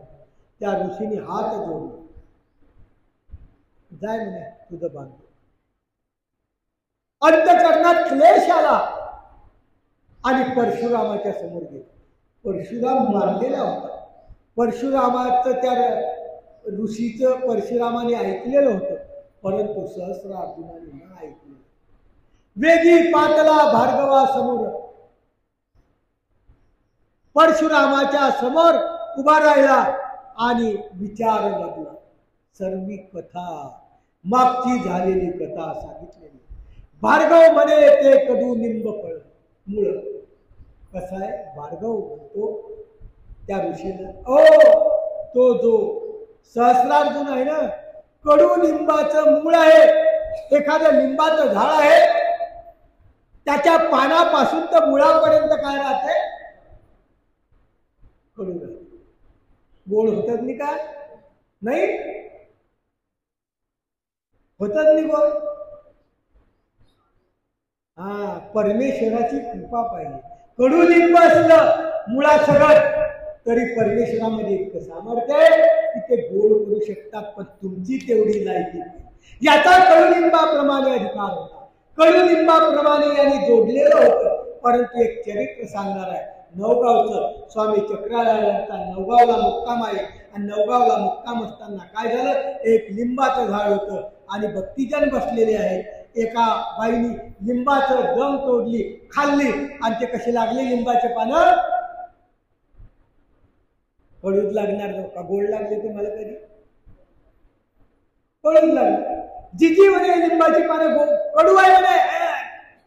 स्वामी म्हणतात जाय बरं परत तो लिंब आमच्या स्वामींनी दृष्टीने केला. त्याच्यातलं लिंबाचं कडूपण त्या ठिकाणी नष्ट केलं आणि त्या ज्या डहाळ होती, जी डंग होती, त्या डंगला माधुर्य निर्माण केलं आणि ते डंग तोडून आणली आणि जेव्हा खाल्ली तर तो कडुलिंब काय झाला. या सहस्र अर्जुनाला एवढी समजायची अक्कल नव्हती की दत्तात्रय महाराजाचं इतकं वर्चस्व आहे, इतकं सामर्थ्य आहे की कडुलिंब सुद्धा तो काय करू शकतो, गोड करू शकतो. मुळात सगट असलेला हा लिंब कडू तो गोड केला आमच्या स्वामींनी. लोकांनी भरपूर तो खाल्ला. म्हणजे इतकं सामर्थ्य परमेश्वराजवळ आहे. आणि त्या मधु शर्करा कायची आळ, सिंचन करता पाय तात्काळ, कडूची फळ तयारायची. पण मी खूप शर्करा करायचा प्रयत्न केला, गोड करण्याचा प्रयत्न केला, युद्ध न करण्याचा प्रयत्न केला, परंतु सिंचन करता पाय तात्काळ माझ्या पायाला यश आलं. कडूचं फळ कडू झालं. त्या लिंबाला फळ बी लागतं, ज्याला लिंबोळ्या म्हणतात. त्या कशा राहतात, कडूच राहतात. सर्व कडू तशा प्रकारचा हा सहसा अर्जुन लिंबासारखा आहे. मुळापासून तर लिंबोळीपर्यंत फळापर्यंत कडू आहे. जो आपला रिपू क्रोधी बहुत, त्या साम्यता न घडे यथार्थ. तुम्ही तस्विले गुणवंत, तामसा शांत करू गेला. तुम्ही खरोखर क्रोधायमान होते. परशुरामाला म्हणतोय तो, तुमची नी त्याची साम्यता मी करू शकत नाही. त्याच्यापेक्षा तुमच्यात क्रोध जास्त होता, कारण तुमच्या आई वडिलाचा घात झालेला होता. त्याच्यापेक्षा तुमच्यामध्ये नक्की युद्धाचं सामर्थ्य जास्त आहे, हेही मला माहित आहे, परंतु हे घडू द्यायचं नाही. त्या साम्यता न घडी येतात. किंचितही जमीन अस्मानचा फरक आहे दोघांमध्ये. तुम्ही तस्विले गुणवंत, तामस शांत. तुम्ही खरोखर गुणवंत होते. तुम्ही खरोखर चांगल्या विचाराचे होते, म्हणून तुम्ही काय झाले, शांत झाले. शांत करून गेला. भार्गवी तापसी निविरी मात, सारचून कार्तिक वीर्यात. त्याचा पिता महिकाद्भुत, पार्वती हस्तिनी माला, महिका नष्ट गजानुसार. त्याशी समिले मर्दने शंकर, असे परस्परे भंगवी पामर. रेणुका कुमर पुनावर. ते म्हणतात, हे परशुरामा, तुला एखादी थोडक्यात कथा सांगतो. सहस्रार्जुन कार्तिक याचा मुलगा होता. त्याचा पिताही असाच होता. एकदा पार्वती हस्त निमाला, पार्वतीच्या जवळ गेला. तेव्हा शंकराला राग आला. पार्वतीचे हात मिळवायला गेला हा. शंकराला क्रोध आला. तेव्हा शंकराने त्याला मर्दन करून टाकलं. त्यालाही असाच मार दिला, हाही असाच मरला. अशी परंपरा आहे त्यांची. काय परंपरा अशी जोडलेली आहे, अशी कुळ परंपराच आहे. आणि त्या परंपरेच्या माध्यमातून हा सहस्रार्जुन आहे. ऐशी परंपरा भार्गवी पान. रेणुका कुमार पुन्हा वदे. रेणुका कुमार म्हणजे परशुराम पुन्हा बोलतोय, आता मुरी वर्या स्वस्त आसना. आता तुम्ही काय करा, शांतच बसा, बस झालं तुमचं. आता आम्ही भरपूर ऐकून घेतलं. तुमच्या प्रत्येक विनंतीला आम्ही मान्यता दिली. आता तुम्हाला काय करावं लागेल, स्वस्थ आसन. युद्ध चरित कैशी. युद्ध झाल्याशिवाय आता राहणार, युद्ध झाल्याशिवाय आता राहणार नाही. आणि अशा प्रकारचं युद्ध आता आपण दुपारी सुरुवात करणार आहे.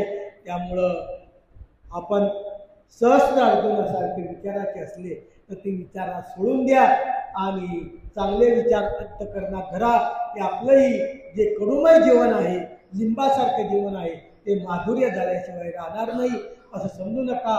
मधुरता झाली की शुगर होईल, शुगर होणार नाही याची गॅरंटी आमची. परमेश्वराचं नाम खूप गोड आहे, म्हणे खूप गोड आहे. किती वेळा परमेश्वराचं नाम घ्यावं, जास्त घेतलं तर शुगर होण्याची संभव आहे असे लोक म्हणतात. नाही, शुगर होणार. असं परमेश्वराचं नाम बोलणे हो, की जेणेकरून तुमच्या शरीराला त्रास होईल. मात्र परमेश्वराचं नाम तुम्ही जर जरूर घेतलं तर तुमच्या अंगामधली असलेली शुगर सुद्धा निघून गेल्याशिवाय राहणार नाही. अशा माध्यमातून परमेश्वराची भक्ती आहे आणि अशा माध्यमातून परशुरामाने केलेले चांगले विचार आपल्या समोर दर्शवले आणि सहस्रार्जुनासारखे कुविचार आपण अंतकरणातून काढून टाकावे आणि प्रभू चरणी आपली भक्ती यथार्थपणे अर्पण करावी. परमेश्वर आपल्या भक्तीचा स्वीकार करो. आपण 5 अवताराचा जय जयकार असा करायचा आहे की दुईच्या जवळ कोणतं गाव आहे काय म्हणतं? हा विचारा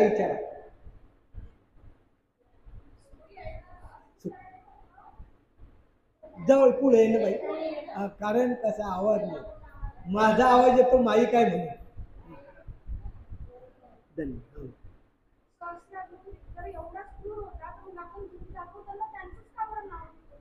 सहस्रार्जुने कर धुते, जेव्हा तो धूप दाखवत होता त्यावेळेचं वर्णन करतोय आपण. कधी? तेव्हा त्याचा काय भाव होता? थांबा, तेव्हा त्याचा भाव काय होता? नक्कीच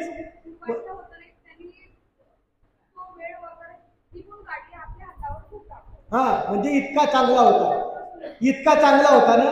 म्हणून सहस्रार्जुने कर, तो विचार फक्त करायचा आपण. बाकीचा उलट तो खराब का झाला? दत्तात्रय प्रभूचं मन दुखवलं म्हणून तेव्हापासून त्याचा संबंध आपला तुटला. परमेश्वर त्याच्यावर प्रसन्न झाले का नाही तेव्हा? मग प्रसन्नतेचा भाग आपण घ्यायचा, चांगलं आपण घ्यायचं, वाईट आपण सोडून द्यायचं. तो कर धुपाने दाखवला तसा धूप त्याचा स्वीकार केला, तसा धूपन माझा स्वीकार करा. पुढची कथा ना आपलं स्वीकारू नका. अशी परमेश्वर जे गुण असतात आमच्या देवाने सांगितलेलं गुण तो वात वेळी दिवसावा. स्वामी चक्रराने सांगितला एखादा 100 पट नालायक असा, दुर्योधन सर्वात नालायक होता का नाही? परंतु दुर्योधनाच्या ठिकाणी एक गुण होता, गुण तो वात वेळी दिवसावा. प्रत्येकाच्या अंतकरणात जो चांगला गुण आहे तो आपण जसे अंधारामध्ये दिवा लावतो, दिवा लावून शोधतो वस्तू, तशी त्याच्या अंतकरणातला फक्त तो गुणच आपण शोधायचा आहे. कोणता?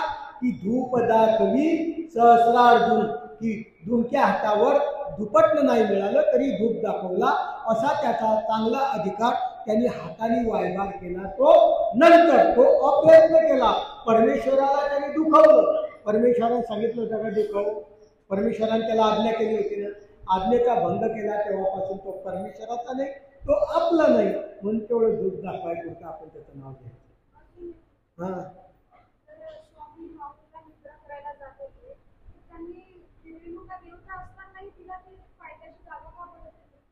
कोणाची? पायथ्यावर वर दिली. लक्षात ठेवा, देवता आहे, रेणुका देवता आहे. परमेश्वर कोण आहे? परमेश्वर आहे, मान्य आहे ना?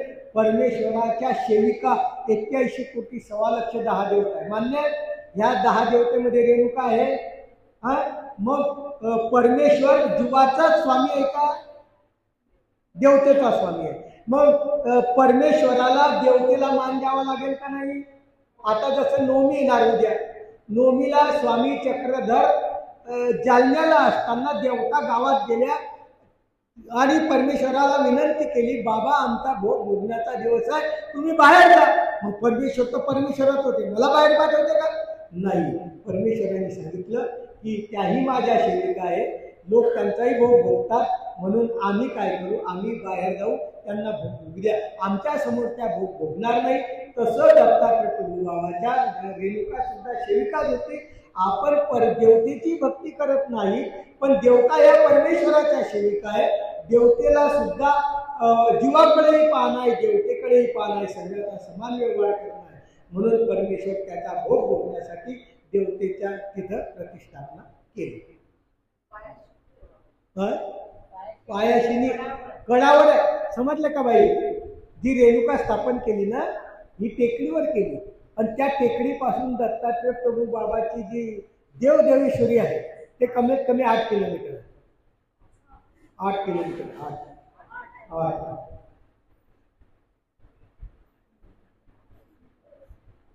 करायचं जे कर्म आता सुकळी गाव सांगितलं, सुकळी गावापर्यंत पोहोचला पाहिजे. श्री गोपाल श्री दत्तान श्री चक्रपाल श्री गोविंद प्रभू सर्वज्ञ श्री जयही होतो. आणि ज्यांना झोपा लागल्या त्यांची झोपही उघडून जाते. पोटी आता संपली. दंडवत